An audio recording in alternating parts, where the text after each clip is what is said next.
है। इनके बातिल अकीदों में एक अकीदा तुक़िया का भी है। कल आपने सुना तुक़िया क्या है?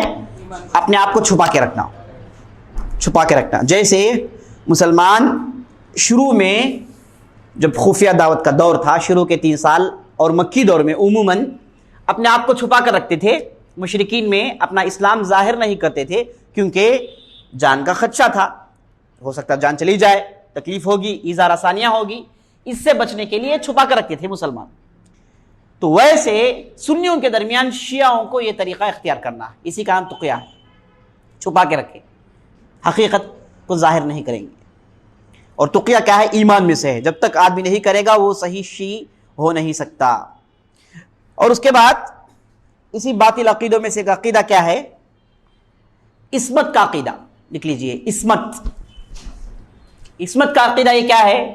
अकीदा ये है कि इनके अइम्मा जो हैं ये गलती करते ही नहीं हैं, इनसे गलती सरजद होती नहीं है, ये लोग भूलते नहीं हैं, यानी इनडायरेक्टली खुदा साबित करना है इस्मत का अकीदा। इमाम पूरे मासूम हैं, इनसे गलती होती ही नहीं, किसी भी जो भी कहते हैं सही कहते हैं, और जो भी कहते हैं वो क्या है? नबी सल्लल्लाहु अलैहि वसल्लम से इनके पास वो बात पहुंची है। कैसे पहुंचती है बात जी? हाँ, वो इल्म को क्या कहते हैं? हाँ, वो इल्म को क्या कहते हैं? इल्म लदुन्नी। इल्म लदुन्नी यानी इल्म लदुन्नी मतलब हाँ, जैसे विरासत में माल लेते हैं वैसे एक इमाम दूसरे इमाम से इल्म भी लेता है, अगरचे कि इल्म के लिए मेहनत नहीं किया हो, बातें नहीं सुना हो, विरासत में ऐसे ही इल्म उसके सीने में आ जाता है डिफॉल्ट। अल्लाह मुस्तान। ठीक है, ये है मेरे दोस्तों इस्मत का अकीदा। और उसी तरीके से गैबा का अकीदा। लिख लीजिए, गैबा। ये गैबा का अकीदा क्या है? गैबा की 2 किस्म है, गैबा सुगरा, एक गैबा कुबरा। गैबा की 2 किस्म है, एक कुबरा, एक सुगरा। सुगरा यानी छोटी गैबत, कुबरा यानी बड़ी गैबत। गैबत का मतलब गैब होना। गैबत का मतलब क्या है?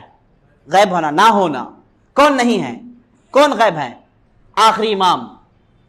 आखिरी इमाम, 12वें इमाम गैब हैं। इनके गैब की 2 किस्में हैं, एक बड़ी गैबत, एक छोटी गैबत। बड़ी गैबत क्या है? छोटी गैबत क्या है? जब गुफे में पैदा हुए, पैदा होने के बाद से लेके 60 साल तक, यानी 250 पर 6 हिजरी तक। गुफे में कब पैदा हुए नहीं मालूम, इतना तो मालूम है कि 200 हिजरी से पहले पैदा हुए, लेकिन 250 पर 6 हिजरी तक इसे गैबा सुगरा कहते हैं। गैबत सुगरा यानी ये थे दुनिया में लेकिन लोगों के सामने जाहिर नहीं हुए। अब ये भी ये लोग कहते हैं कि उस जमाने में, उस दौर में जो भी बड़े बड़े शिया हजरात थे, बड़े बड़े जो भी लोग थे, वो जाकर गुफे में इनसे बातचीत करते थे, गुफे में इनसे इस्तिफादा करते थे, अंदर जाकर उनसे बातचीत करते, उनसे मसाइल पूछते और उनसे कहते हैं कि आप बाहर आए, बाहर आने का मुतालबा करते हैं। तो ये 60 साल तक जो हुआ इसे गैब सुगरा कहते हैं। अब 60 साल के बाद यानी 250 पर 6 हिजरी के बाद से लेके अब तक ये क्या है? गैब कुबरा है। वो कब तक रहेगा ये गैबत? क़यामत तक, जब तक दोबारा ये जाहिर नहीं होते तब तक ये गैबत चलते रहेगा। जब तक गैबत है तब तक तुक़िया करना वाजिब है। जब तक गैब कुबरा है तब तक तुक़िया करना वाजिब है। और हर साल जैसे आपने सुना ये नजफ में है, ये गुफा कहाँ है? नजफ एक इलाका है इराक के अंदर, वहां पर जाकर ठहरते हैं और बहुत देर तक रोते रहते हैं, चीखते हैं, चिल्लाते हैं, कहते हैं कि इमाम साहब बाहर आ जाइए, दुनिया बर्बाद हो रही है, फितने ज़्यादा हो गए, आपका आना ज़रूरी है। लेकिन 1000 साल से चिल्ला रहे हैं, अब तक इमाम नहीं आए। अब ये लोग इमाम के इंतज़ार में कहते हैं कि इमाम आएंगे तो वो कौन होंगे? वो ही मेहदी होंगे। और हमारे मेहदी जिसका सही अकीदा हम जो रखते हैं वो क्या हैं? वो कौन हैं? जिनका नाम मोहम्मद बिन अब्दुल्लाह होगा, वो हसन रज़ी अल्लाह उनके ख़ानदान से होंगे। ये कहाँ से आएंगे? मशरिक़ से आएंगे। आएंगे कहाँ से? मशरिक़ मतलब वेस्ट से आएंगे। और ये जब आएंगे तो सीधे मक्के में आएंगे और मक्के में रहेंगे। इनका ज़ुहद, इनका तक़वा, इनका खौफ खुदा मशहूर होगा, इनका इल्म मशहूर होगा। तो इत्तेफाक से उस वक्त होगा ये कि एक जो खलीफा होंगे उस वक्त वो वफात पा जाएंगे। अब उम्मत को एक खलीफे की जरूरत पड़ेगी, तो सब लोग इत्तेफाकन ये कहेंगे कि हमारे पास जो मोहम्मद बिन अब्दुल्ला हैं ये खलीफे के लिए मुनासिब शख्सियत हैं। ये कहकर लोग जाकर उनको लाएंगे बाहर, और बाहर लाकर इनके हाथों में बैत करेंगे। कहां पर? हजे अस्वद और मकाम इब्राहिम के दरमियान काबे में इनके हाथ बैत होगी और लोग इनको खलीफा मानेंगे। उसके बाद ये जब खलीफा हो जाएंगे तो एक लश्कर तैयार करके शाम की तरफ जाएंगे, जहां पर बहुत बड़े लड़ाइयां होंगी जिन्हें हदीस की किताबों में मलहमतुल कुबरा के नाम से जाना जाता है। यानी बड़ी बड़ी लड़ाइयां होंगी। किससे? ईसाइयों से मुसलसल लड़ाइयां होंगी और अल्लाह ताला इनको हर लड़ाई में जीत देगा। अब ये लड़ाई के ताल्लुक से मुख्तलिफ रिवायतें आई हैं। एक रिवायत में आया है कि मुसलमान और ईसाई मिलके एक तीसरी कौम से लड़ाइयां लड़ेंगे, अल्लाह ताला मुसलमान और ईसाइयों को जीत देगा, वो तीसरी कौम हार जाएगी। अब हार जाने के बाद जब मुसलमान और ईसाई मिलकर एक जगह पड़ाव डालकर रहेंगे तो एक मुसलमान और ईसाई के दरमियान लड़ाइयां शुरू हो जाएंगी। अब लड़ाइयां कैसे शुरू होंगी? एक दूसरे से लड़ लेंगे, हाथापाई होगी। वजह उसकी है कि एक ईसाई उठकर कहेगा कि हमको जीत इस सलीब की वजह से मिला, प्लस उठाकर दिखाएगा, तो मुसलमान गुस्सा आएगा। मुसलमान कहेगा कि अल्लाह ताला ने हमको जीत दी है, अल्लाह पर ईमान रखने की वजह से हमको जीत मिली है, ये कह के छांटा मारेगा उस ईसाई को। वहां से लड़ाई शुरू हो जाएगी और उसके बाद एक भयानक लड़ाई फूटेगी और ईसाई सारे यूरोप से निकल कर आएंगे, जिनकी तादाद कितनी होगी? 12,000 झंडों में होंगे और हर झंडे तले 12,000 लोग होंगे। उतनी बड़ी तादाद निकल आएंगे मुसलमानों से लड़ने के लिए। और उस वक्त मुसलमानों के अमीर कौन होंगे? मेहदी होंगे और घुमसान की लड़ाई होगी। शुरू के 3 दिन मुसलमान हार रहे होंगे और आखिरी दिन अल्लाह ताला मुसलमानों को जीत देगा। दोनों में बहुत बड़ी तादाद वफात पाएगी, कत्ल कर दिए जाएंगे। उसके बाद मुसलमानों को जीत मिलेगी। अब उसके बाद मुसलमान जाकर कुस्तुनतुनिया फतह करेंगे। कुस्तुनतुनिया कॉन्स्टेंटाइन एक इलाका है जिसमें मुसलमान कैसे फतह करेंगे? सिर्फ जाके अल्लाह अकबर कहेंगे, बस सब जमा होके किले के बाहर जोरदार ललकार देंगे, निदा देंगे, कहेंगे कि अल्लाह अकबर, तो कुस्तुनतुनिया फतह हो जाएगा। और उसके बाद मेहदी अलैहिस्सलाम वापस आएंगे और उस वक्त फजर का वक्त होगा, फजर की इमामत का वक्त होगा, अज़ान हो चुकी होगी, तो इत्तफाकन अल्लाह ताला का हुक्म होगा, ईसा अलैहिस्सलाम नाजिल होंगे और मेहदी अलैहिस्सलाम कहेंगे कि ईसा अलैहिस्सलाम आप इमामत कीजिए। ईसा अलैहिस्सलाम कहेंगे कि नहीं, तुम में से नबी है और तुम में से इमाम है और तुम ही को इमामत करना चाहिए, मैं तुम लोगों का पैरो बनकर आया हूँ, मोहम्मद रसूलुल्लाह का पैरो बनकर आया हूँ, ये कहेंगे। उसके बाद मेहदी अलैहिस्सलाम इमामत करेंगे। उसके बाद ईसा अलैहिस्सलाम की मौजूदगी में मेहदी अलैहिस्सलाम वफात पा जाएंगे। अब ये कितने साल जो है हुकूमत करेंगे? 7 साल या फिर 40 साल, अल्लाह बेहतर जानता है। सही रिवायतों से मालूम होता है कि 7 साल हुकूमत करेंगे। उसके बाद ईसा अलैहिस्सलाम आ जाएंगे। ईसा अलैहिस्सलाम जैसे आएंगे मुसलमान उनको इमाम मान लेंगे, उनके पीछे होंगे। अब खबर ये आएगी कि दज्जाल आ गया। तो यहां से ये मेरे दोस्तों सिलसिला जाएगा। तो मेहदी अलैहिस्सलाम कौन है? जिन पर हम ईमान रखते हैं कि वो हक हैं, वो आएंगे, इसमें कोई शक नहीं। आखिरी ज़मान में ये अल्लाह नबी सल्लल्लाहु अलैहि वसल्लम ने बताया है और नबी सल्लल्लाहु अलैहि वसल्लम ने यहां तक कहा कि मेरा नाम उसके नाम जैसा होगा, युवातिउ इस्मी इस्मा, मेरा नाम उसके नाम पर होगा, मोहम्मद बिन अब्दुल्ला उसका नाम भी होगा। और आप सल्लल्लाहु अलैहि वसल्लम ने ढेर सारी खुशखबरियां सुनाई कि जब आएगा इंसाफ कायम करेगा, मुसलमानों को बड़ाई मिलेगी, मुसलमानों की इज्जत मिलेगी। ढेर सारी खुशखबरियां आप सल्लल्लाहु अलैहि वसल्लम ने हदीस की किताबों में सुनाया है। लेकिन ये मेहदी का मसला मेरे दोस्तों हमेशा से परेशान कुन था। जितने भी बातिल फिरके शुरू हुए उन्होंने अल्टीमेटली अपने आप को मेहदी होने का दावा किया। आपके पास मिर्जा गुलाम अहमद कादियानी कॉमेडी पीस इस दौर का, जी ये जब आया था इसने शुरू में क्या कहा? मेहदी का दावा किया। और इब्न तैमिया, इब्नुल क़य्यिम और दूसरे बड़े बड़े अहले इल्म कहते हैं कि शिया हर फितने के पीछे शिया है और उन हर फितने का आगाज मेहदियत के दावे से होता है। जितने भी झूठे नबी आए वो अक्सर और बेशतर शुरू में अपने आप को मेहदी का दावा करते हैं। मेहदी का मसला बड़ा ही पेचीदा होगा, यहां तक कि बाज़ अहले इल्म ने कहा कि मेहदी है ही नहीं। बाज़ लोगों ने इनकार कर दिया, लेकिन सही बात यह है कि वो आएंगे और सही हदीस से, कुरान की आयतों से, अहले इल्म से मालूम होता है कि वो आएंगे और उनके औसाफ वो कैसे होंगे पूरी तफसील मौजूद है। यही हमारा अकीदा है। लेकिन शिया के पास मेहदी का अकीदा क्या है? जैसे आप सुन रहे हैं कि वो गुफे में हैं, बाहर आएंगे, अब तक जिंदा हैं। जी कोई इंसान इतनी मुद्दत तक जिंदा रह नहीं सकता, मुमकिन है? मुमकिन नहीं है। और गुफे के अंदर कब तक क्या हो रहा है? लोग जाकर देख चुके हैं, अंदर कोई नहीं है। उसके बावजूद इंतजार क्यों? उसके बावजूद ये जो है एक खुराफात को मानने की जरूरत क्या है? अल्लाह बेहतर जानता है मेरे दोस्तों। तो यही मेरे दोस्तों गैबा का अकीदा है, गैबूबत का अकीदा है। और उसी तरीके से इनके अकीदों में एक अकीदा जो है मुता को मानने का है। ये मुता के कायल है। मुता क्या है? टेम्परवरी शादी, निकाह के वक्त तलाक की नीयत होना, निकाह के वक्त तलाक की नीयत होना, यानी मैं शादी कर रहा हूं, तलाक दे दूंगा, आज नहीं, कल नहीं, परसों नहीं, साल नहीं, 2 साल नहीं, महीने नहीं, मैं उसे तलाक दे दूंगा। सही बात यह है कि तलाक, निकाह के वक्त तलाक की नीयत रखना हराम है, जायज नहीं, रखना नहीं चाहिए आदमी को।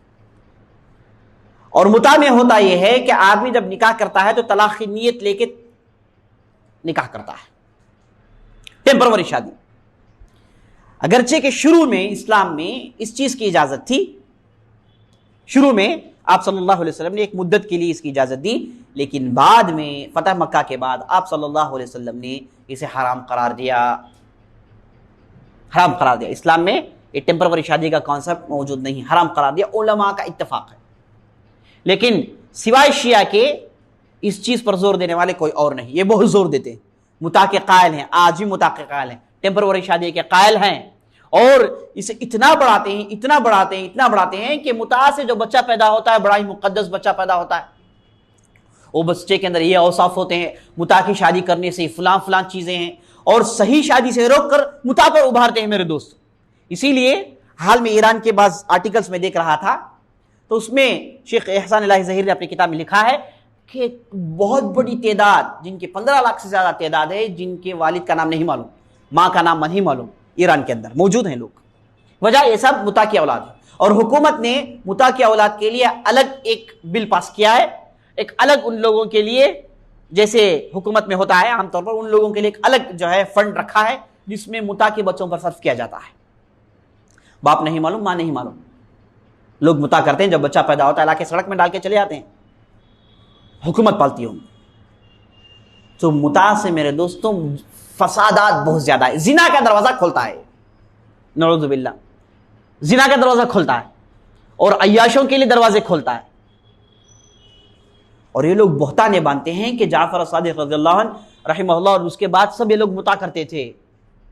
गलत बात है, किसी ने इसको जायज नहीं करार दिया, सब इसे हराम मानते थे, सही अक़वाल उनके मौजूद हैं। तो मेरे दोस्तों मुता जो है इनके लिए एक अहम चीज़ है, और शिया और सुन्नी में फ़र्क करने के लिए मुता उनके लिए बहुत ज़रूरी है। और इनके पास ऐसे बाज़ ईदें हैं जिसमें जमा होते हैं। एक सऊदी अरब के अंदर एक मशहूर राइटर हैं, उन्होंने किताब लिखा है अल-इअ्तिदाल बैन शिया के नाम से। उस किताब में कहते हैं कि मैं जिस इलाके में पला बड़ा, मेरे आसपास इर्द गिर्द जितने भी लोग थे पूरे शिया थे। बचपन में मैं इनके अंदर वो खामियां नहीं देखता था, मैं इनको आम लोगों की तरह समझता था। अगरचे कि वो सुन्नी थे, लेकिन शिया के ताल्लुक से अच्छे अफकार रखते थे, अच्छे ख्यालात रखते थे। लेकिन ये कहते हैं कि जब मैं बड़ा हुआ, इनका माहौल देखा, इनका अकीदा पढ़ा, तो मुझे मालूम हुआ कि ये लोग क्या कर रहे हैं। वो कहते हैं कि इनके पास एक ईद है, एक रात है जिसमें मर्द औरत जमा होते हैं और थोड़ी देर के लिए बातचीत होती है, और उसके बाद लाइट बंद कर देते हैं। जो भी आदमी जिसके पास जो भी औरत फंसी, खलास, बर्बादी, बेहयाई आम, फहश आम। और उसके बाद ये कहते हैं कि इससे अगर कोई बच्चा पैदा हो तो बड़ा बाबरकत बच्चा होगा, और इस पर उभारते हैं, नऊज़ु बिल्लाह। ये क्या दीन है मेरे दोस्त? ये दीन है? ये दीन के नाम से बेदीनदारी है। इसीलिए तो हम कहते हैं कि शिया ये क्या है, कोई मजहब नहीं है, बल्कि बेदीनदारी की तरफ दावत है, बेदीनदारी फैलाना है। ये हमेशा के आस्तीन के साम साबित हुए हैं, आज भी ढेर सारे दलाइल मौजूद हैं, मुस्तकिल किताबें लिखी गई हैं, लोगों ने पीएचडी किया है ये साबित करने के लिए शिया और यहूदी मिलकर हैं। और आपको न्यूज़पेपर पढ़ने से मालूम हो जाएगा कि बात सही है। ईरान के अंदर वो ललकारता है अमेरिका को, कहता है कि आ मुझे मार, लेकिन अमेरिका मारता नहीं, मारता नहीं, मारेगा भी नहीं, क्योंकि उसे शियों को रख के दूसरे सुन्नी हुकूमतों को ये जो है गिराना है। और ये लोग हमेशा से सुन्नी की जो है तरफदारी नहीं करते, हमेशा ये लोग तरफदारी करते हैं यहूदियों की, ईसाइयों की, और सुन्नियों को मारने के लिए ये हमेशा आगे आगे रहते हैं। यहूदी से चलेगा, ईसाई से चलेगा, लेकिन सुन्नी से नहीं चलेगा। बड़े ही भयानक और आस्तीन के साथ साबित हुए मेरे दोस्त। आप हिंदुस्तान की तारीख उठाकर पढ़ लीजिए, आप देखिए जब बैटल ऑफ पालसी चल रहा था सिराजुद्दौला का बंगाल में, और उनसे गद्दारी करने वाले ही शिया थे, और टीपू सुल्तान के साथ गद्दारी करने वाले यही शिया थे। और उसके बाद आपके पास सलमान रुश्दी है, तस्लीमा नसरीन है, इन लोगों के पीछे पुष्पनाही यही शिया करते हैं, क्योंकि उसने जो सैटानिक वर्सेस के नाम से जो किताब लिखी है उसके में माँ आयशा पर बहुत सारे बहतान बांधे हैं, और माँ आयशा पर बहतान बांधना, नऊज़ बिल्लाह, उनको गालियां देना, उनके खिलाफ कहना, उनकी इस्मत रेजी पर गुफ्तगू करना, ये इनके लिए आम मशगला है, बल्कि इनके पास सवाब का बाइस है, सवाब के नियत से उन पर तोहमतें बांधते हैं। उस किताब में सैटानिक वर्सेस में उनके खिलाफ लिखा गया है, तो ये शिया खुश हो गए। अब जाहिरी तौर पर आपको बताएंगे कि हम इनके दुश्मन हैं, हम इनके गर्दन में फुला जो है ऐलान करते हैं, फुला अमाउंट का ऐलान करते हैं, बतौर तोहफा गिफ्ट देते हैं अगर कोई सलमान रुश्दी का सर ला ले या फिर तस्नीमा नसरीन का सर ला ले। ये झूठ बात है, पीछे से पुष्पनाही करने वाले ही शिया है। और आज भी हिंदुस्तान में, गुजरात ले लीजिए आप, दूसरे इलाके ले लीजिए आप, और बीजेपी में जो मुसलमान है यही शिया ज्यादा है मेरे दोस्त। तो ये हमेशा से सुन्नियों के दुश्मन साबित हुए। सुन्नियों को नुकसान पहुंचाना, चाहे वो कुरान खत्म हो जाए, नमाजें खत्म हो जाए, मसाजिद फोड़ दी जाए, कोई हरज नहीं है, सुन्नियों को नुकसान हो, दीन है इनका, नऊज़ बिल्लाह। तो ये मुद्दा मेरे दोस्तों बड़ा ही मुज़िर और बड़ा ही मुआशरे को बर्बाद करने वाला शय है, इससे इज्तनाब करना चाहिए। और इस्लाम में अहले इल्म इत्तफाक से कहते हैं कि ये हराम है, जायज़ नहीं है, ठीक है। और उसी तरीके से इनके अकीदों में अकीदा क्या है, जैसे आपने सुना, जो कुरान मौजूद है ये सही कुरान नहीं। असल कुरान जिसके अंदर कितनी आयतें हैं, 17,000 आयतें, 1/3 का हिस्सा ही मौजूद है, बकिया 2/3 का हिस्सा, 2/3 का हिस्सा ये कौन लाएंगे? हाँ, मेहदी अल कायम जब निकलेंगे वो लेकर आएंगे। अब इस कुरान को क्या कहते हैं? मुसहफ फातिमा। क्या कहते हैं? मुसहफ फातिमा, फातिमा का मुसहफ इन्होंने नाम दे रखा है। 1/3 मौजूद। और उसके बाद इनके अकीदों में एक अकीदा बरात का अकीदा है। बरात का अकीदा क्या है? ये शी होना है तो अबू बकर, उमर, उस्मान से बरात का इजहार करे, कहें कि हमको इनसे कोई ताल्लुक नहीं है। अबू बकर, उमर रज़ियल्लाहु अन्हु के खिलाफ दुश्मनी जाहिर करे, इस अकीदे को कहते हैं बराअत का अकीदा। बराअत, हमारा शब बरात नहीं है, वो अलग है जी। ये बरात मतलब नफरत का इजहार करना, अबू बकर और उमर के खिलाफ नफरत का इजहार करना। जब तक कोई शी नफरत का इजहार नहीं करता वो शी हो नहीं सकता। इसीलिए आप इनके फंक्शंस में जाएंगे तो एक बुत बनाते हैं लोग, बुत बनाते हैं और उसके बाद उस बुत को मारते हैं चप्पलों से, कहते हैं कि बुत किसका है? अबू बकर उमर का है। और इनमें जो मालदार शिया होते हैं वो अपने घर में एक बुत रखते हैं, जब भी कोई तकलीफ आती है उस बुत में जाके थूक कराते हैं। इतनी दुश्मनी का इजहार करते रहना। और ये जब मदीना पहुंचते हैं, आप सल्लल्लाहु अलैहि वसल्लम कब्र के पास पहुंचते हैं, और आप जानते हैं कि नबी सल्लल्लाहु अलैहि वसल्लम के साथ अबू बकर की कब्र भी है, उमर रज़ियल्लाहु अन्हु की कब्र भी है। ये जब वहां पहुंचते हैं, और पहुंचने का आयन मकसद क्या होता है? कब्र में थूकते हैं बाकायदा, बगैर थूके वो बिकते नहीं है, किसी ना किसी तरीके से थूकेंगे, हाथ में थूक लेंगे, कुछ ना कुछ तरीके से वहां पर थूकना है इनको। हम और आप जाते हैं मेरे दोस्तों किसके लिए? सलाम करने के लिए आप सल्लल्लाहु अलैहि वसल्लम पर, लेकिन ये लोग जाते हैं किस लिए? थूकने के लिए, नऊज़ बिल्लाह।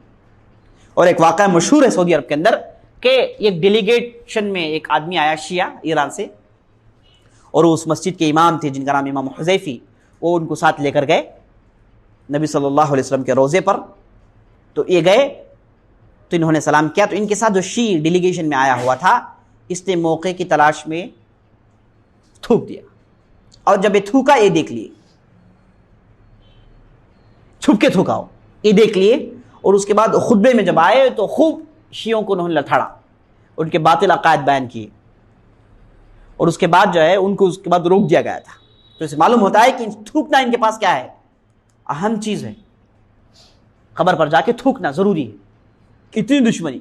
और यहां तक मालूम हुआ है कि जब इराक में रेवोल्यूशन आया अनकरीब, अमेरिका ने इराक को बर्बाद किया जैसे आप जानते हैं, तो शिया ने अमेरिका का साथ दिया, और उसके बाद जितने भी बच्चे जिनका नाम अबू बकर था, जिनका नाम उमर था, तादाद भी गिनवाते हैं, कहते हैं कि 100 से ज्यादा बच्चे सिर्फ इस वजह से मार दिए गए कि उनका नाम उमर था, उनका नाम अबू बकर था। नाम उमर है तो मार देते हैं, नाम अबू बकर मार देते हैं, नऊज़ु बिल्लाह। यहां तक लफ्ज उमर जबान में लाना चाहते ही नहीं है। आप इनसे, इनके पास क्या है, उम्र आपकी कितनी है नहीं पूछेंगे, क्या पूछेंगे, आपका सिन कितना है, आपका सिन, सिन मतलब अरबी में उम्र कहते हैं। लफ्ज उमर कहना इनके लिए उतनी दुश्वारी है, कहना नहीं चाहते, उतनी दुश्मनी मेरे दोस्त। जबकि हम तारीख पढ़ते हैं तो उमर रज़ी अल्लाहु अन्हु और अली रज़ी अल्लाहु अन्हु और अहले बैत से बेहतरीन ताल्लुकात इस्तवार थे। भाई अगर कोई आदमी, हाँ अगर कोई आदमी किसी से दुश्मनी करे और इतनी दुश्मनी करे कि उसने मेरे से हुकूमत छीन ली, वो मेरा दुश्मन है, क्या वो अपनी लड़की को देगा उसे? मामूली दुश्मन को भी, दुश्मन कबीले को भी आदमी लड़की नहीं देगा। लेकिन अली रज़ी अल्लाह अन्हु ने अपनी लड़की जिनका नाम उम्मे कुलसुम था, उनसे उमर रज़ी अल्लाह अन्हु से शादी करवाई। वो उमर रज़ी अल्लाह अन्हु की बीवी थी उम्मे कुलसुम। इससे ज्यादा दलील की क्या जरूरत है, इन दोनों में अच्छे ताल्लुकात कायम थे। और उमर रज़ी अल्लाह अन्हु हमेशा अली रज़ी अल्लाह अन्हु से गुफ्तगू करते, हर मसले में उनसे मशवरा करते, अपने करीब रखते उनको। यही तारीख कहती है, कभी भी दुश्मनी नहीं थी। ये शिया एक आपको दूसरा पिक्चर देते हैं, कहते हैं कि अली रज़ी अल्लाह अन्हु को अलग कर दिया गया, एडमिनिस्ट्रेशन से अलग कर दिया गया, उनसे कोई राय मशवरा पूछा नहीं जाता था, वो अलग रहे, उन पर जुल्म हुआ, सहते रहे, ये बताते। लेकिन हकीकत के खिलाफ है।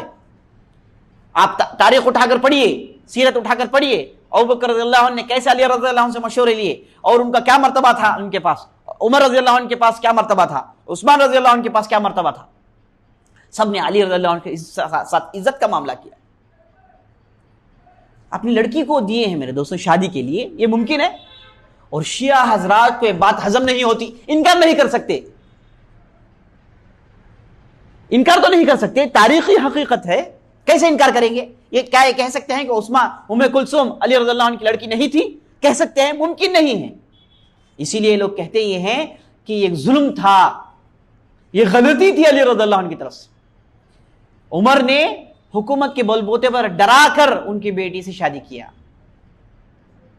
ये कहते हैं, डराकर, अली रज़ियल्लाहु अन्हु को डराकर उनकी बेटी से उमर रज़ियल्लाहु अन्हु ने शादी की। हम सवाल ये करते हैं कि क्या अली रज़ियल्लाहु अन्हु इतने बुज़दिल थे कि उनकी बेटी को छीन ले और खामोशी से देखते रहे?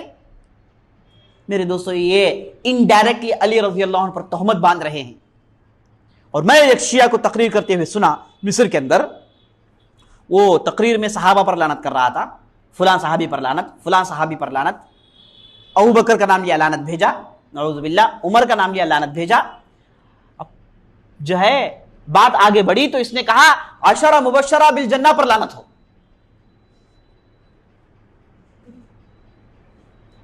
इन नादान को इतना भी नहीं मालूम कि अशरा मुबशरा में कौन है? अली रज़ियल्लाहु अन्हु। और उसके बाद इनकी किताबों में आप देखेंगे कि ये कहते हैं कि ये आयशा रज़ियल्लाहु अन्हा और अली रज़ियल्लाहु अन्हु के दरमियान हमेशा की लड़ाई, दोनों लड़ते थे।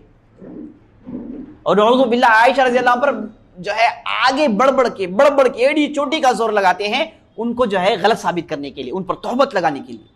अब एक साहब तोहमत लगाते हुए कहते हैं, देखिए नऊज़ु बिल्लाह कहां तक इनकी अकल पहुंच गए हैं, यानी दुश्मनी में ये लोग किस हद तक जा सकते हैं, किस नहुसत को ले सकते, कैसे कबाहत और कैसी वकाहत वाली बातें कर सकते हैं, कितने निचले दर्जे के हो सकते हैं। देखिए आप कहते हैं कि नबी सल्लल्लाहु अलैहि वसल्लम लेटे हुए थे, इस तरफ आयशा थी, इस तरफ अली रज़ियल्लाहु अन्हु थे। नबी सल्लल्लाहु अलैहि वसल्लम उठ के चले गए, दोनों बिस्तर में थे। नऊज़ु बिल्लाह, ये कोई इंसान कह सकता है बात? ये लोग इतना भी नहीं मालूम कि मां आयशा पर लोग तोहमत बांधते बांधते किस पर बांध रहे हैं तोहमत, किसे गलत साबित करें? खुद अली रज़ियल्लाहु अन्हु।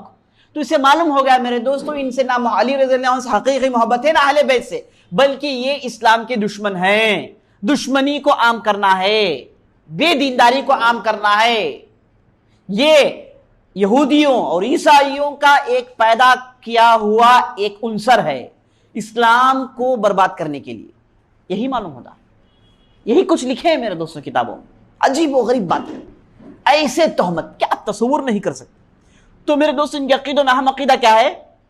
सहाबा से बरात, अबू बकर की नफरत, उमर की नफरत होनी चाहिए, लाजिमन होनी चाहिए। कोई शिया बन नहीं सकता जब तक अबू बकर और उमर के खिलाफ नफरत का इजहार ना करें। पूरे शिया फिरकों में सिर्फ एक ऐसा फिरका है जिनको जैदिया कहते हैं। शिया के कई फिरके आगे हम देखेंगे, अहम फिरके उनके, उसमें एक फिरका है जिनका नाम जैदिया है। यह फिरका की खूबी यह है कि यह अबू बकर और उमर को मानता है, सहाबी मानता है, इज्जत करता है, गालियां नहीं देता, लेकिन फिर भी यह कहता है कि अली रज़ी अल्लाह अन्हु को आगे आना चाहिए था। सिर्फ इतना ही कहता है। फिरके की यही गलती है कि अली रज़ी अल्लाह अन्हु को अबू बकर से पहले आना था, वो खलीफा बनना था, ये इसकी राय है। वरना अबू बकर और उमर को गाला नहीं देता, उनको गलत नहीं कहता, उनके साथ इज्जत का मामला करता है। सिर्फ एक फिरका। हमारा सही अकीदा यह है कि अबू बकर सिद्दीक रज़ी अल्लाह अन्हु क्या है? नबी सल्लल्लाहु अलैहि वसल्लम के बाद खलीफा बनने के ज्यादा मुस्तहिक हैं। यहां तक कि नबी सल्लल्लाहु अलैहि वसल्लम ने क्या कहा? या अबल्लाह वल मुस्लिमून इल्ला अबू बकर। मुसलमान और अल्लाह ताला और मुसलमान अबू बकर के अलावा किसी दूसरे को मानेंगे नहीं। अबू बकर की इमामत मुत्तफक अलैह, आप सल्लल्लाहु अलैहि वसल्लम की जिंदगी में उन्होंने इमामत की। आप सल्लल्लाहु अलैहि वसल्लम वफात पा रहे थे तो अबू बकर ने इमामत की। बड़े बड़े मसाइल को हल किए अबू बकर रज़ियल्लाहु अन्हु। तो अबू बकर की इमामत, अबू बकर की खिलाफत, अबू बकर रज़ियल्लाहु अन्हु की बड़ाई को सब मुसलमान मानते हैं। इसलिए नबी सल्लल्लाहु अलैहि वसल्लम कहते हैं कि अबू बकर के अलावा ये उम्मत मानेंगे नहीं किसी और को। और उसके बाद उमर आए, उसके बाद उस्मान रज़ियल्लाहु अन्हु, उसके बाद अली रज़ियल्लाहु अन्हु। ये जो है तरतीब बिल्कुल सही है। अगरचे कि अली रज़ियल्लाहु अन्हु क्या हैं? आप सल्लल्लाहु अलैहि वसल्लम के खानदान के अहले बैत हैं, लेकिन इमामत बड़ाई अबू बकर को हासिल है, उसके बाद उमर है, उसके बाद उस्मान है, उसके बाद अली है। ये हमारा अकीदा है। तो मेरे दोस्तों, बारात का कॉन्सेप्ट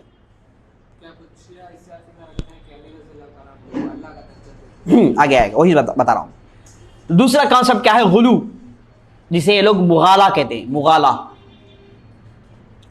मुगाला मतलब क्या है? अली रज़ियल्लाहु अन्हु की शख्सियत में गुलू करना। जैसे आपने सवाल किया कि शिया में एक फिरका है जिनको सबइया कहते हैं, जिनको, जैसे आप ज़ैदिया सुने, शिया में और एक फिरका है जिनको सबइया कहते हैं। सबइया, ये फिरके का अकीदा ये है कि अली रज़ियल्लाहु अन्हु खुदा थे। नऊज़ु बिल्लाह जी। सबइया अली रज़ियल्लाहु अन्हु क्या थे? खुदा थे, उनको खुदा मानना चाहिए। ये सबइया कौन है? ये अब्दुल्ला बिन सबा से निकला है सबइया। अब्दुल्ला बिन सबा के खास लोगों में से थे। अब्दुल्ला बिन सबा जिनको खास तरबियत किया, वो लोग क्या कहते हैं? अली रज़ियल्लाहु अन्हु खुदा थे। इसीलिए अब्दुल्ला बिन सबा को जब खबर मिली कि अली रज़ियल्लाहु अन्हु को कत्ल करना चाहते हैं, तो अब्दुल्ला बिन सबा ने क्या कहा? वो खुदा हैं, हक रखते हैं। नऊज़ु बिल्लाह। और ये कहता था अली रज़ियल्लाहु अन्हु, देखिए, अंत तू ही खुदा है, तू ही खुदा है। ये चीज इसने आम की। यही अब्दुल्ला बिन सबा। तो ये यही फिरके को सबइया कहते हैं। ये फिरका आज भी है, लेकिन आम शियों में लोग मिल गए हैं, लेकिन ये कॉन्सेप्ट इनके अंदर मौजूद है। अली रज़ियल्लाहु अन्हु खुदा हैं।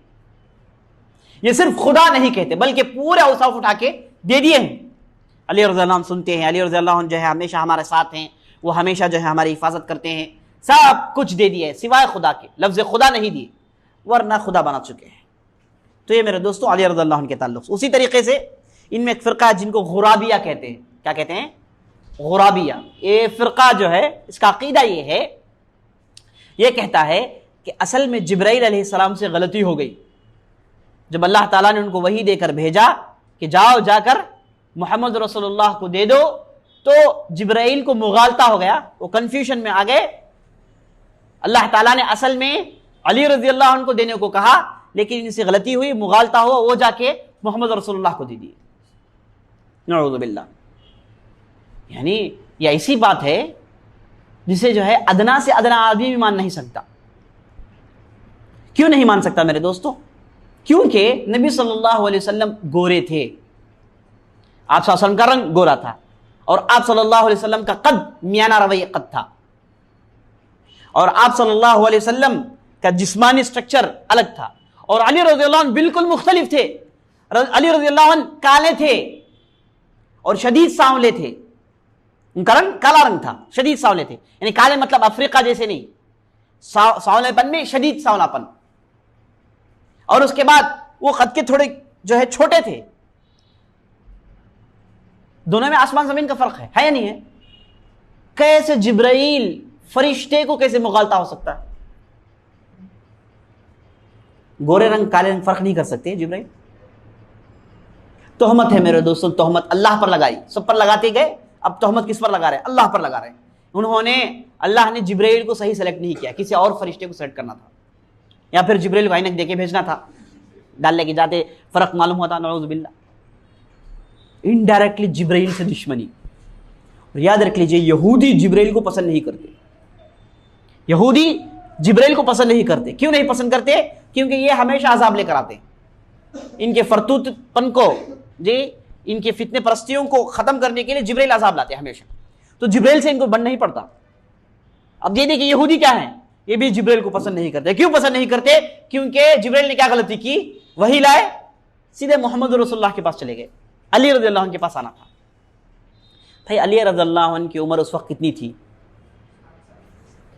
7 साल 9 साल की थी। क्या 7 साल 9 साल में अल्लाह ताला नबूवत देता है? मुमकिन है? इतना भी नहीं समझ सकते लोग। यानी वही अंधापन, हसद और अदावत जब आदमी करता है तो अंधा हो जाता है मेरे दोस्तों, अंधा वही हो गए लोग। तो ये कहने वाले कौन है? शिया में फ़िरका जिनको अल-गुराबिया कहते हैं। अल-गुराबिया जो है लफ्ज गुराब से निकला है। गुराब अरबी में किसे कहते हैं? कौवे को कहते हैं। जैसे एक कौवा दूसरे कौवे जैसे होता है, वैसे अली रज़ियल्लाहु अन्हु मोहम्मद रसूलुल्लाह एक दूसरे जैसे थे, इसलिए गलती होगी,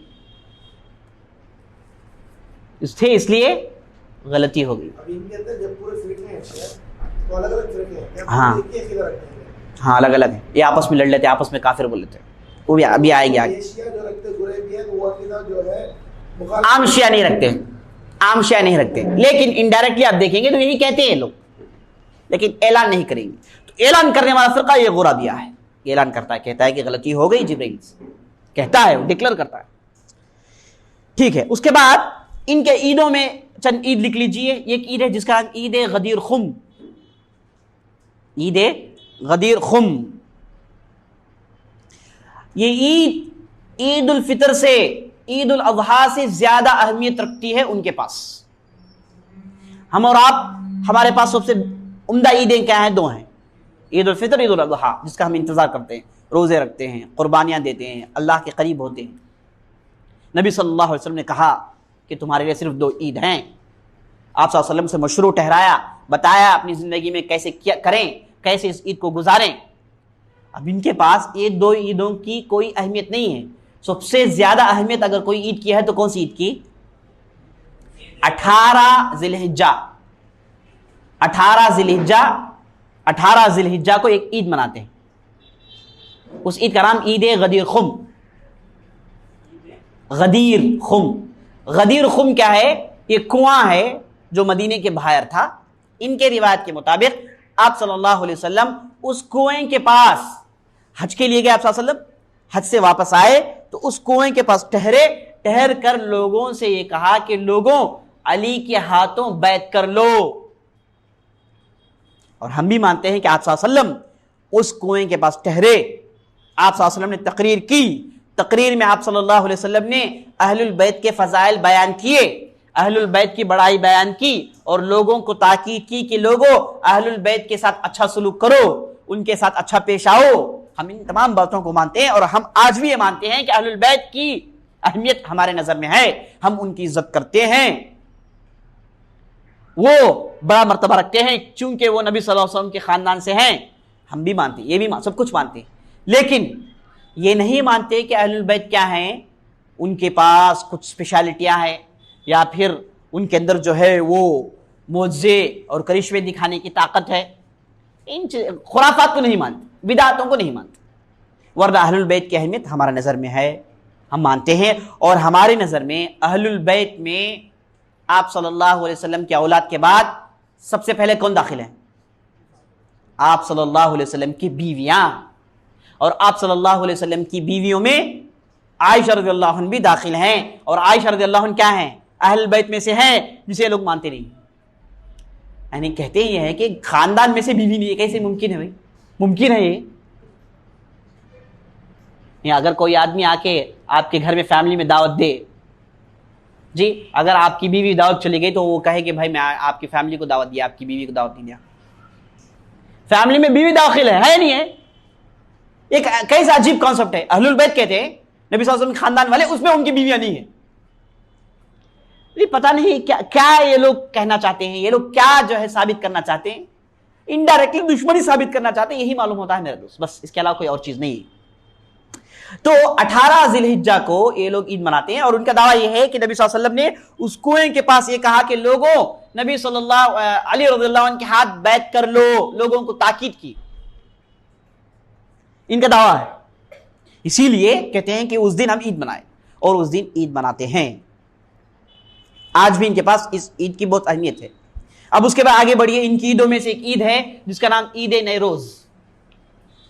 ईद नैरोज, ये ईद कब मनाते हैं?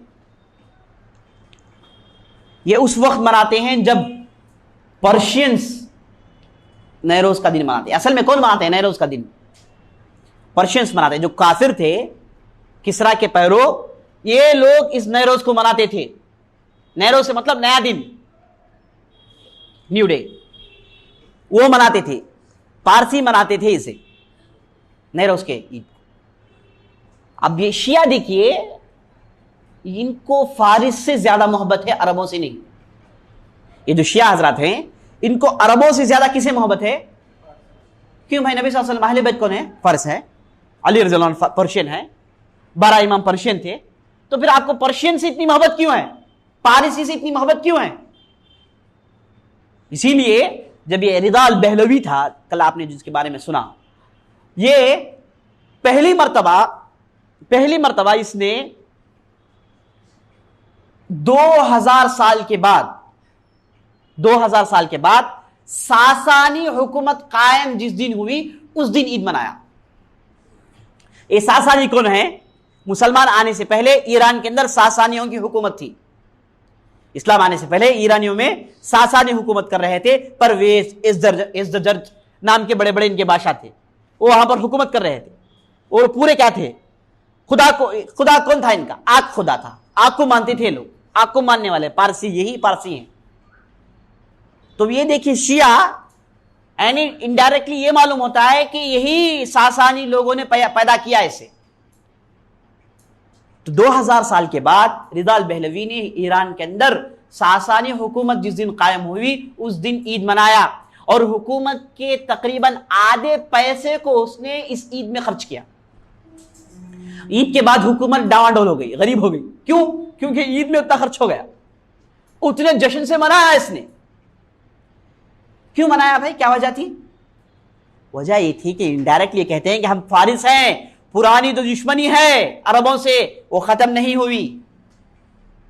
ईरान, फारिस और अरब की पुरानी दुश्मनी है, और हमेशा फारिस जीतते रहे, हमेशा जीतते रहे। जब से इस्लाम आया जीत नहीं सके। इस्लाम आया, इनके जड़ों को उखाड़ दिया। अब इस्लाम ने इनसे लड़ा दीन के बुनियाद पर, कोई जबान के बुनियाद पर नहीं, कोई नस्ल के बुनियाद पर नहीं। लेकिन इनकी दुश्मनी क्या है? अरबों से हो गई। अरबों से नफरत जाहिर करना चाहते हैं, तो इसीलिए ईद नैरोज मनाते हैं मेरे दोस्त। और शिया के पास एक अहम ईद का है, और उनके पास उस दिन नहाना क्या है? सुन्नत है। ईद नैरोज के दिन नहाना सुन्नत है। उस दिन मिठाइयाँ खाना, उस दिन खुशियाँ मनाना सुन्नत में से दाखिल है। सुन्नत जी, हाँ वही सुन्नत है, समझ लीजिए उसके बाद। और उसके बाद एक दूसरा ईद मनाते हैं जो रबीउल अव्वल के 9 तारीख को, रबीउल अव्वल के 9 तारीख को एक ईद मनाते हैं। और ईद का नाम क्या है? ईद बाबा शुजाउद्दीन। ईद बाबा शुजाउद्दीन, बाबा शुजाउद्दीन। ये बाबा शुजाउद्दीन कौन है? ये बाबा कोई और नहीं है, ये वही बाबा हैं जो उमर रज़ियल्लाहु अन्हु कत्ल किए। अबू लुलू फिरोज, अबू लुलू फेरोज ने 9 रबीउल अव्वल को उमर रज़ियल्लाहु अन्हु पर कातिलाना हमला किया और उमर रज़ियल्लाहु अन्हु को उसने क्या दी, तकलीफ दी। और उसके बाद 3 दिन के बाद उमर रज़ियल्लाहु अन्हु वफात पा गए। तो उस दिन को ये लोग मेरे दोस्तों ईद मनाते हैं। और उसके बाद ये अबू लुलू फिरोज का मकबरा आज भी ईरान में है, जहां उसके करीब इन्होंने एक बहुत बड़ा मशहद बनाया है और लोग हर साल बहुत बड़ी तादाद वहां पर हाजिरी देते हैं और बाबा शुजाउद्दीन से मन्नतें करते हैं, मुरादें मांगते हैं। ये सब कुछ किस लिए? सिर्फ इसलिए कि उसने उमर रज़ियल्लाहु अन्हु कत्ल किया। नऊज़ु बिल्लाह। ये कैसी दुश्मनी है मेरे दोस्त? इतनी दुश्मनी क्यों आखिर? क्योंकि उमर रज़ियल्लाहु अन्हु के ज़माने में पारसियों की चलती नहीं थी और इतने कठिन थे कि कोई उफ तक नहीं कह सकता था। और उमर रज़ियल्लाहु अन्हु के ज़माने में फारिस के पूरे इलाके फतह हुए, कादिसिया, जंग यरमुक, जंग कादसिया, और उसके बाद बड़े बड़े जंग उमर रज़ियल्लाहु अन्हु के ज़माने में हुए। उमर रज़ियल्लाहु अन्हु के ज़माने में पूरे पर्शिया को रोंदा गया। ये दुश्मनी थी, इनडायरेक्टली दिखाना चाहते हैं। और अबू लुलू फेरोज अचानक हमला क्यों किया? बगैर प्लान के, कोई प्लान नहीं था इसके पीछे, ऐसी जाती दुश्मनी थी। जाती दुश्मनी दिखाना था तो मुगीरा बिन शुबा से दिखाता हो, क्योंकि मुगीरा बिन शुबा उसके आका थे। ये जो अबू लुलू फेरोज जो मदीने में आया, इसे कौन लाए? मुगीरा बिन शुबा लाए। मुगीरा बिन शुबा सहाबा में से मशहूर सहाबी थे जिनके पास 1000 गुलाम थे। 1000 गुलाम थे उनके पास। और उमर रज़ियल्लाहु अन्हु कहते थे कि भाई तुम इतने गुलाम को मत लाओ, रोकते थे। लेकिन मुगीरा बिन शुबा लाए और अबू लुलू फेरोज मुगीरा बिन शुबा का गुलाम था। अगर मारना था तो आका को मारता, दुश्मनी दिखाना तो उनको दिखाता था। बस्ती के गवर्नर से, बस्ती के खलीफा से दुश्मन दिखाने की क्या जरूरत थी? इसके पीछे दुश्मनान इस्लाम काम कर रहे थे मेरे दोस्त। वो चाहते थे कि उमर को उठा दें और उन लोगों ने किया, और वो काम करने वाला यही अबू लुलू फेरोज था। अब ये अबू लुलू फेरोज उनके पास क्या है? बाबा शुजाउद्दीन है, दीन का दिलेर आदमी, दीन में शुजाअत दिखाने वाला। नस्सल्लाहु अलैहि आफिया। तो ये कब मनाते हैं? हाँ, रब्बीउल अव्वल।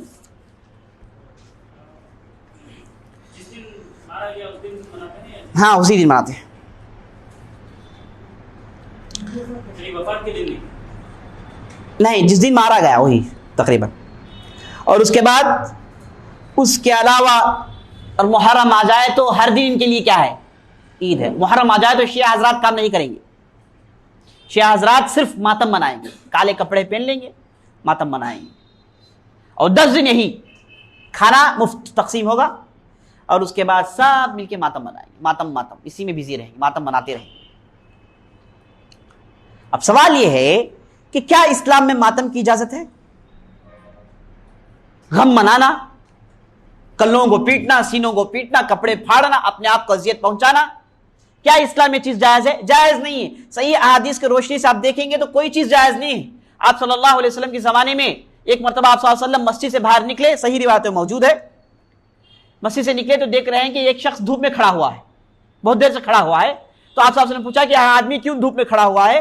तो सहाबा ने कहा कि इस आदमी ने मन्नत ये मांगी है कि धूप में खड़ा रहेगा और रोजा रहेगा। आप सल्लल्लाहु अलैहि वसल्लम ने कहा कि जाओ उस आदमी से कहो कि धूप से आ जाए छांव की तरफ और रोजा मुकम्मल करें। रोजा जायज है, ये हमने शरीयत में इसकी इजाजत नहीं दी। अपने आप को तकलीफ पहुंचाएं। और इस्लाम ने पुरानी जो जाहिलियत की रिवायत थी जिसमें कबाइल अपने चेहरों को दाग लेते थे, जिस्म को दाग लेते थे, इस वजह से कि साबित करें कि मैं फलां कबीले का हूं, इस्लाम ने हराम करार दिया। बोला कि अपने आप को अजियत नहीं पहुंचा सकते तुम, अपने आप को अजियत पहुंचाना जायज नहीं है। अजियत आपको जो होती है रोजा रखने से तकलीफ होती है। जो चीज इबादत में दाखिल है जिसे इस्लाम ने दिखाया वो अलग चीज है, लेकिन आप अपने लिए नई अजियत तैयार कर ले, इस्लाम में जायज नहीं है मेरे दोस्त। अभी लोग मातम में क्या करते हैं? वही करते हैं। और नबी सल्लल्लाहु अलैहि वसल्लम हदीस में कहा, अल मय्यितु युअज़्ज़बु बिबुकाई अहली बिनियाह अहली। मय्यत जो है, इस पर अगर उसके खानदान वाले चीखे चिल्लाएं, कल्ले पीटे, सीने पीटे, तो मय्यत को अजियत होती है, मय्यत को तकलीफ होती है। सही है, जिसे साबित है चीज। तो कल्ले पीटना, चीखना, चिल्लाना, मातम मनाना, इस इस्लाम में कोई गुंजाइश नहीं है मेरे दोस्त।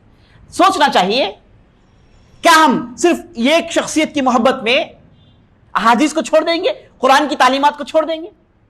नसल्लल्लाहु अलैहि, अल्लाह महफूज रखे हम और आपको।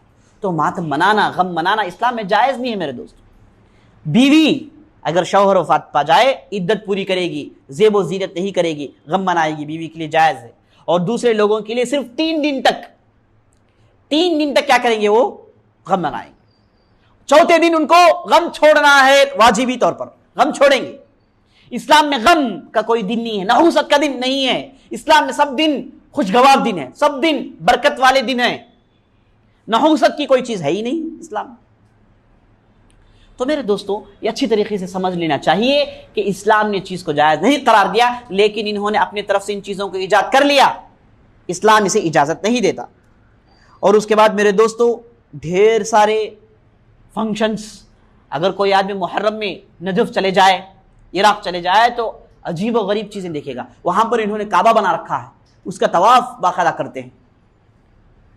अल्लाह महफूज रखे। ये चंद अकायद हैं शिया हजरात के। इंशाअल्लाह कल हम एक यही शिया से ताल्लुक़ रखने वाला एक फ़िरक़ा, जिनको इस्माइला कहते हैं, वो फ़िरक़ा आपके सामने हम पेश करेंगे। कोई सवाल इस ताल्लुक़ से है तो ज़रूर। गुलू का माना हद से ज़्यादा बढ़ाना।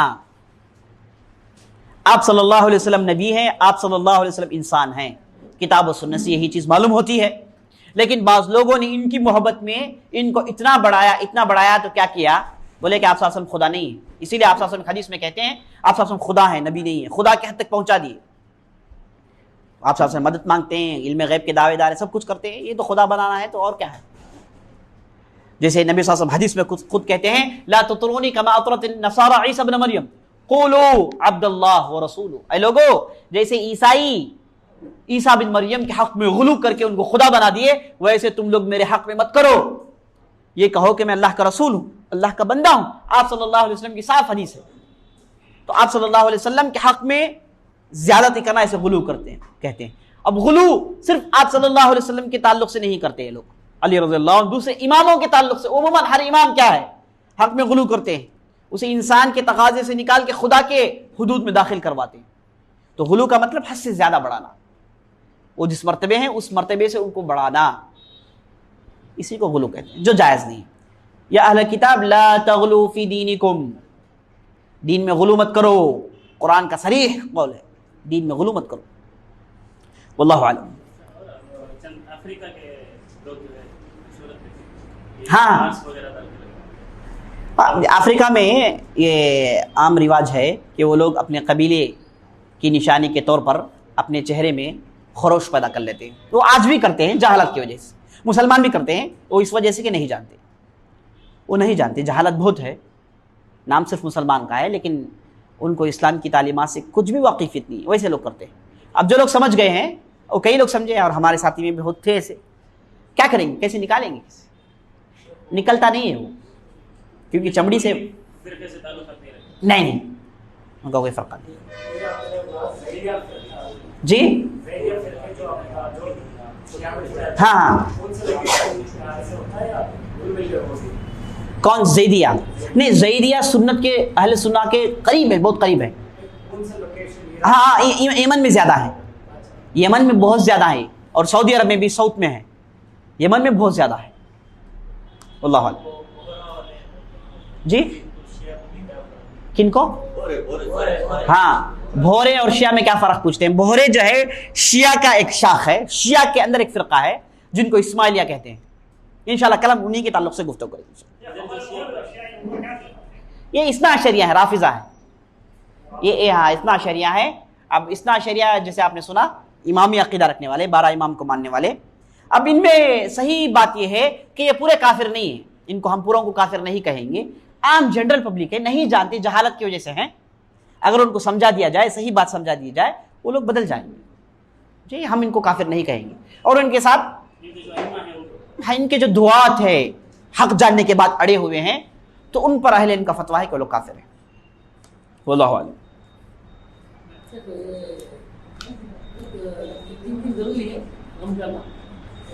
हाँ, इस्लाम में जो है 3 दिन तक आपको जो है गम मनाना चाहिए। गम मनाना मतलब क्या है? आप कोई जो है मतलब खुशी का काम नहीं करेंगे। वो क्या है? मैयत के खानदान वालों के लिए, बीवी के लिए इद्दत पूरी करना है, मैयत के खानदान वालों के लिए 3 दिन तक है। भी शादी रखना है तो कर सकते हैं। कर सकते हैं, कोई हर्ज नहीं, लेकिन खुशी नहीं मनाएंगे। ईद वगैरह जी ईद वगैरह है तो क्या करेंगे भाई, ईद वगैरह है तो मतलब उतनी खुशी नहीं मनाएंगे जो आमतौर पर मनाते हैं। जो फॉर्मेलिटीज वो तो करेंगे ही, नमाज वगैरह पढ़ते हैं तो पढ़ेंगे। एक्सपेक्टेशन नहीं है। हाँ नहीं है।